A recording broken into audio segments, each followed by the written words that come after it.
Assalamu alaikum wa rahmatullahi wa barakatuh to some of you, and peace out to the rest of you. Hit the share button because the message is more important than the messenger. And that being said, this is the Black Manosphere show of this week. And I'm sorry that I couldn't go live for this one because of time constraints. But you're listening to a premiere now, not a live. And I will say this, on your way out of the jet black aircraft, those who can, press the CashApp button, punch it. And if you cannot, don't worry about it. One day you'll be able to.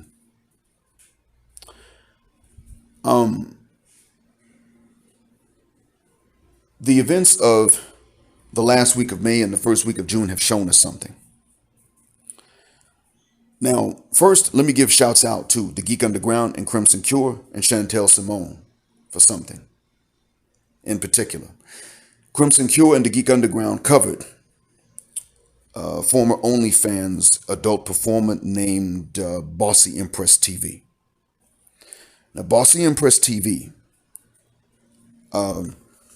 got kicked out of the golden sphere because even women that really weren't that fond of men and certainly not of any idea of any patriarchy still looked at her and said, "Oh my God, this rabbit hole doesn't stop." That's what they said. They looked at her and her disdain for men and her hatred of men, and they said, "Where does it end? Seems like it just goes on and on and on." You know what? They were right. There was no end in sight for her hatred of men. And they rightly noticed this and they said it. So, moving on. She now recently has recorded herself asking Zaddy for help. "Could you please help me with housing and money so I could get these lawyers to get my kids back in a place to stay?" No.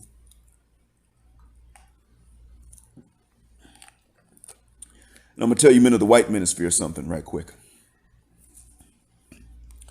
This woman's our enemy. She's been for a while. I knew about her. I was actually one of those that brought the black manosphere to her attention. No, I'm sorry. I brought her to the black manosphere's attention. She was in the golden sphere, and they weren't going to take her because her hatred was too much. And I'm telling you, the golden sphere is no friend of black men or mixed men that are red pill aware. I'm letting you know that now. So I want you all to factor in and understand what's really important when it comes down to her and the likes of her. Don't get it twisted. She's one of the counselors of war. She told me almost as much, but in other words, on her own channel. I went when she was live one time. I couldn't believe how many guys were either in her live chat or who were her guests. I couldn't believe it. I mean, she doesn't believe that men are ever owed anything, but she was okay with an old head who called black people Krispies, by the way, saying that these young brothers need to stop playing video games and get out there and get them some pussy. What he really meant was get out there and pursue it and chase it, because she doesn't believe the women should actually give it. Pretty much not in exchange for anything short of you really doing yourself wrong. And even then, women don't respect you when you go that far. So what does it end? How that gonna work? She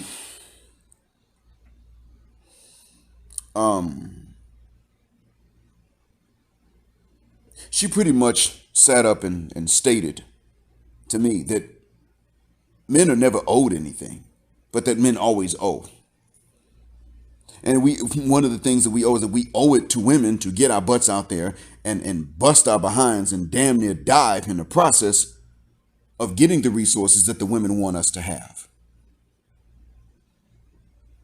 Like, we owe that to them, but they never owe us anything in exchange, ever. She said this to me. She said, "It's not about being fair to men. What's fair to men? Take and don't give." Shira Seven is another lady that has a similar mindset to her. Take and don't give, like it's war. And I'm going to tell you something. Materialism in and of itself, if a woman lets materialism go unchecked, she will be at war with men, because she'll be at war with God who made men. because that same God did not make enough to satisfy every woman's materialism or even half the women's materialism.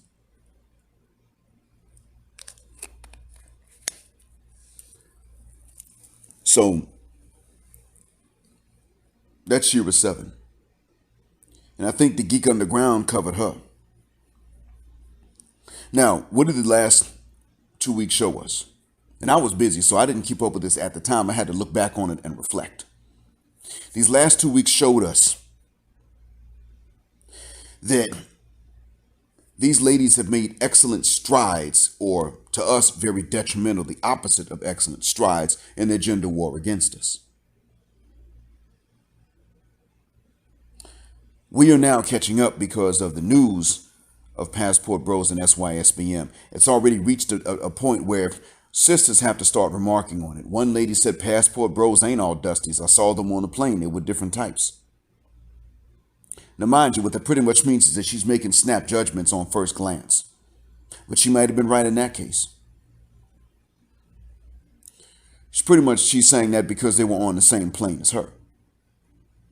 But another lady didn't mention the name Passport Bros as far as I know, but she set up and said, this is my first trip to Colombia since the pandemic, and these brothers are on this plane, baby, and they were being picked up at the airport by these women wearing them freakum outfits. And she was pretty much saying, yeah, these brothers done already checked out in large numbers. A black Saudi student in my class is aware of this.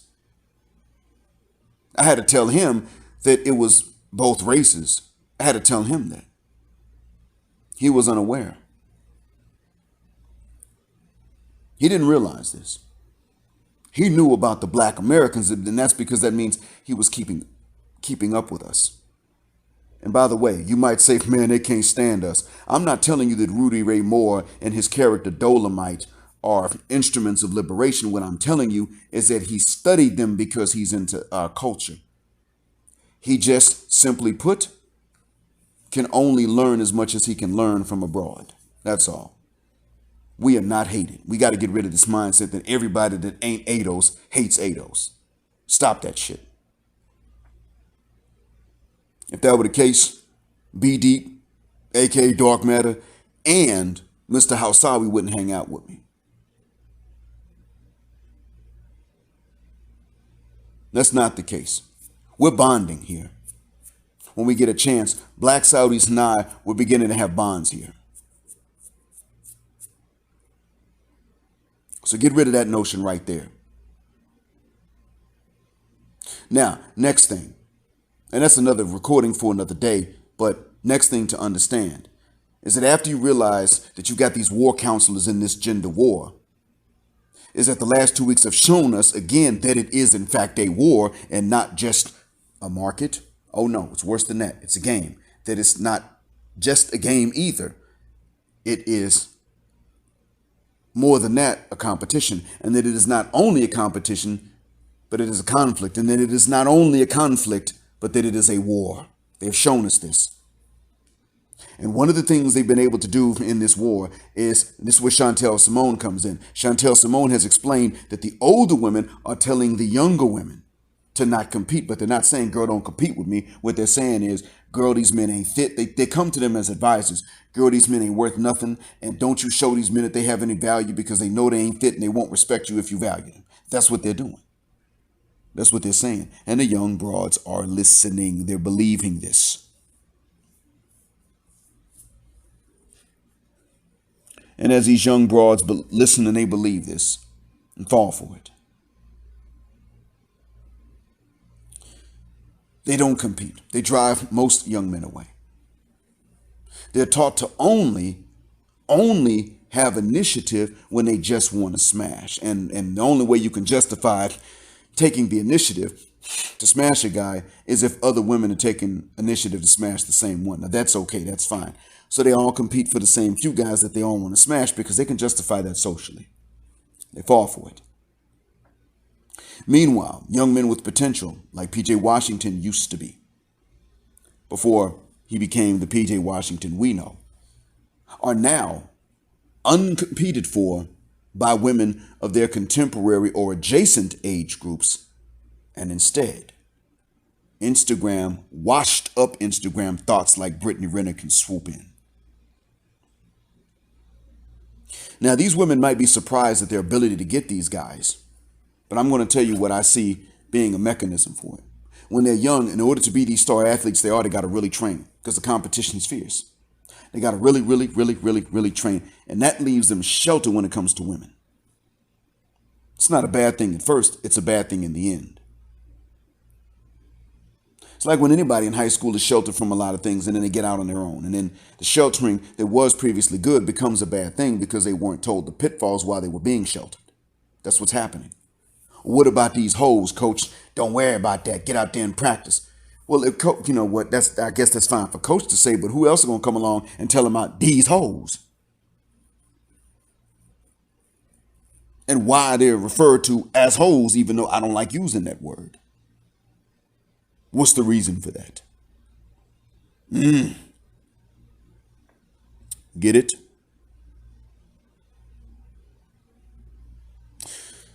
I'm telling you now, it's war. I've been saying this, but the last 2 weeks have shown that and it's given me an idea as to what was going on. See, war's most important elements are weapons and propaganda.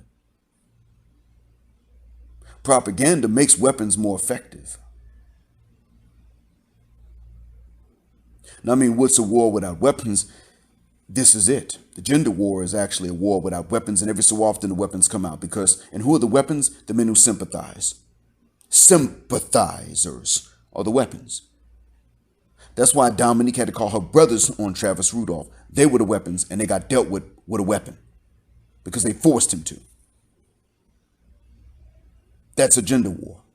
They just lost that battle. Zion Williamson with a future baby mama that's an Instagram thought, 34 years old, and a 40-year-old adult actress accuser who probably ain't telling the truth. But I don't really know. I admit I don't know. But nonetheless, these are the women of his life because that's what's out there. You might be wondering, how did PJ Washington wind up with Renner, who herself set up in a car years ago and said only 3 regular guys since she's been Instagram famous because men run their mouths too much. And this is right before she proceeded to run her mother cuss word mouth even in writing. Oh, yeah. Yeah, I smashed Colin Kaepernick, but I had to buy my own ticket. Yeah, B word, that's what it is. You say it's okay for you to talk about what famous guys smashed you, but you don't want regular guys saying that they smashed you.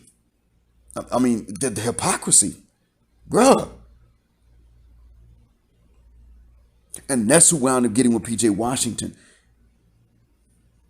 That's because there was no competition. Every option, I'm not going to say Brittany was the best option because that would be misleading, but every other option was worse, even for PJ Washington. A lot of us in the 30s even, let alone older, like in my age, would look at PJ Washington and say he was a star athlete in high school. How's that possible? Now I see why. Because when you put Brittany by herself, you don't see it. But when you put Brittany in the context of Zion Williamson's future baby mama, if that's actually his baby mama and not somebody else's, and the accuser, and Dominique, who just got Travis Rudolph into a trial for protecting himself and his brother, then you begin to see it all make sense. These men don't have better options because it's war, and the propaganda was to take the better options away, even neutral options like younger women that just don't have as much of a past. I'm not saying this because I look at younger women. I'm not that prone to them. But I understand most men are. I'm saying that because, simply put, they do have less of a past. That is one of the advantages. Especially in the West. It's even more important because the past that they're going to have is going to be a bad one. It's going to stop them from being able to pair bond. It's actually more important in the West that you find them without a past than it is in the traditional society, because in the traditional society, the past might have been a boyfriend that became a husband and maybe he passed away.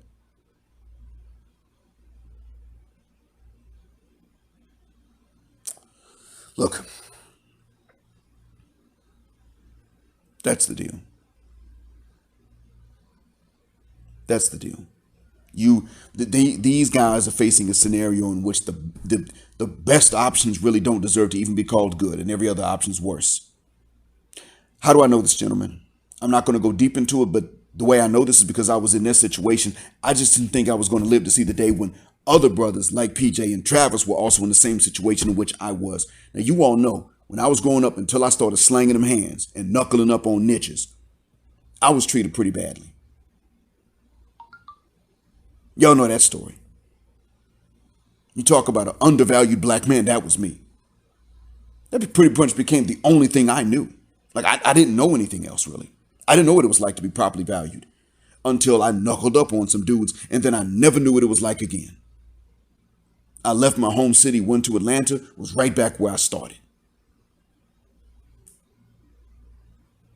Never knew what that was like until I left.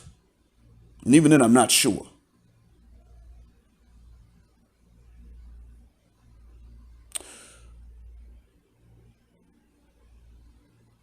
Now it's you. Hell, it's not just you. Now it's even the ones to whom these broads should have never had access. It's them. It's all of us. And for all of us to be limited to these really bad options takes a conspiracy on their part. I told you it was war. I'm just waiting on some other brothers to start saying it. I'm going to ask you to spread one more thing regarding this message. I'm asking you to spread the word that it's war. I've been saying it for years, but it ain't caught on. Now I'm asking you to spread the word that this is war. It's organized. It's a conspiracy to limit the market to bad quality broads by convincing the ones that are even so much as just neutral to not compete, not participate. If they don't want to use the term compete, then just not even participate. The next thing you need to spread is the knowledge of the shield, the proper shield in this gender war. That shield, like every flat surface, has two sides. One side is male chastity. No matter how unrealistic you want to tell me that it is, you don't have another option. Not where you live. Because all this waiting on you, the minute you decide to drop that and say, I need some, I need to slip somebody some ding-a-ling, the minute you decide to do that, your options are you pay to play, and that's pretty bad. I mean, I'm a Muslim telling you, you don't want to do that. But the other option is even worse. Because they made them worse. You marry, they got their hooks into you through the state, depending on how well you take care of them and how long you're married. So the better a husband you are and the more of a provider you are and the longer that you're a provider, the more they got their hooks into you when they decide to leave you for the money. Next, guess what else? Male chastity is one side of that coin, that shield, if you will. You're going to have to practice that. They forced you. I'm not saying celibacy. I'm saying abstinence while you're in the West. The other half is getting out of the West. Reblatriation. And of all the pro-black talk, the fact is that the best thing that could have been told to us, was to internationalize. That was the best thing that we could have been told earlier on in the pro-black days of the 90s. Look at the States and look at home.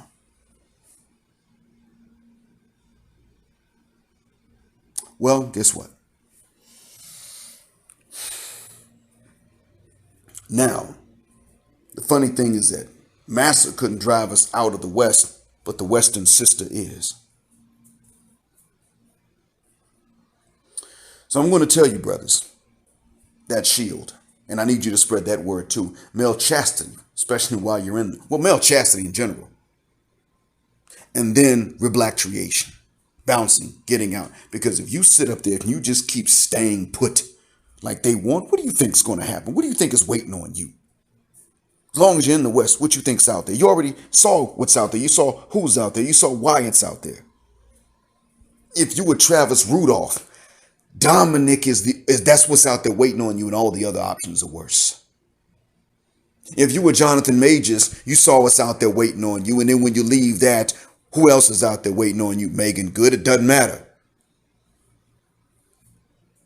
Whether it's Becky or Boone Shika, it's either a woman that's going to hit you and let the cops take your butt to jail, or a woman that ran away from her pastor husband. That's what's out there. How you going to stay somewhere like that if you want a family? Because if you don't believe it's war, understand the hidden message behind all of this. Granted, the objective of their war is the dual mating strategy. And I'm sure there's worse. But the dual mating strategy is bad enough. But that's the objective that I can tell you is their objective in this war. Clearly. But what else? What else? Look.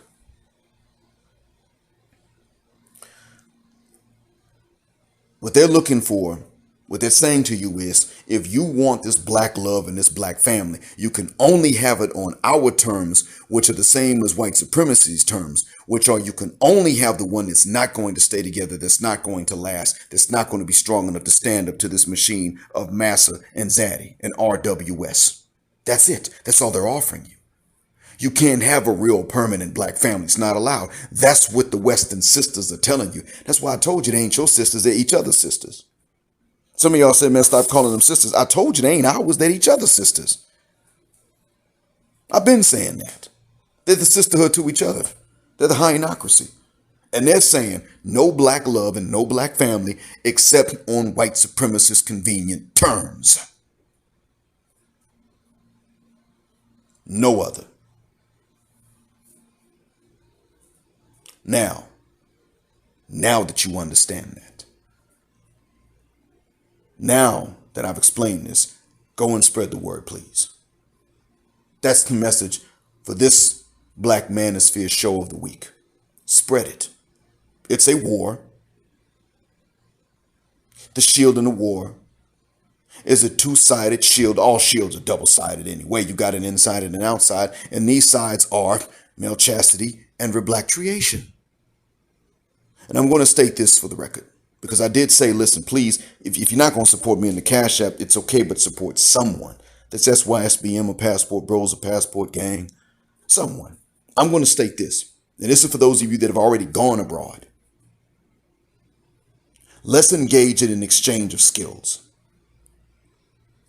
You have a skill. Link up with someone of another skill. Either someone you can help leave the West or someone you already know that has left the West like you. Trade skills. This way, more of us will be dual skilled instead of just singularly skilled. Why do I say that? Because as job and labor markets change and demands change, we will be in better positions to stay the F abroad and not have to go back except on our own terms, such as visiting, instead of permanent resettlement. When we don't want that.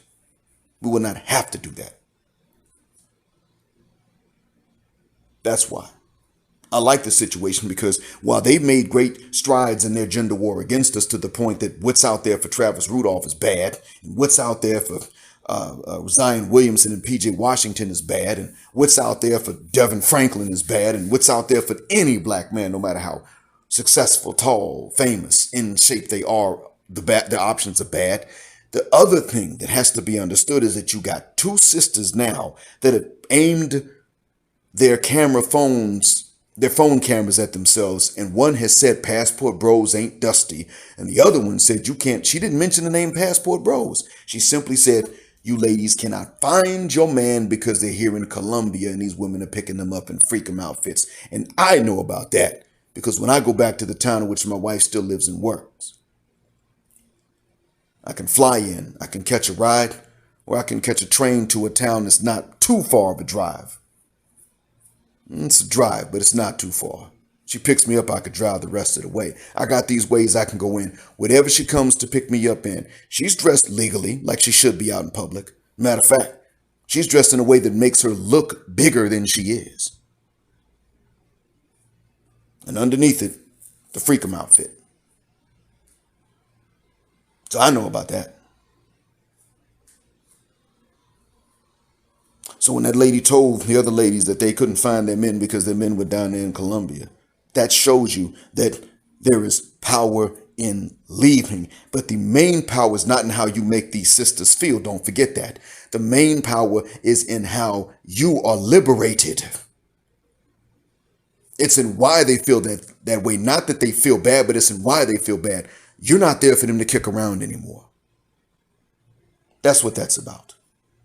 And not only that, you're not there for them to sit up and try to condemn to a reproductive dead end. If you don't want kids, just that's you. But if you want a legacy, they can't stop you because they can't convince the Colombian woman to leave you alone. They can't convince they can't convince the Filipina to leave you alone. They can't convince the Thai to leave you alone. They can't convince, if you're Muslim, the Malaysian or the Indonesian or the Southern Filipino to leave you alone. They can't convince the Laotian or the Cambodian to leave you alone. And they can't convince a lot of the sisters on the continent yet to leave you alone. You better start going back home in bigger numbers, though. You better. Because them sisters are working on the continent. I've said enough. Thank you for listening. As always, this has been the Black Manosphere Show of the Week. Thank you for listening. Black heart, black mind, blackout, assalamu alaikum, black heterosexual, non-select male power because they don't like it. And black patriarchy until extinction of Judgment Day. And thank you for flying with me again on Jet Black Airways, where jet black is also a verb. Keep jetting black with us till the wings and the wheels fall off. Gender, justice, forever. And on your way out, if not mine, hit somebody's Cash App. Till next time, folks.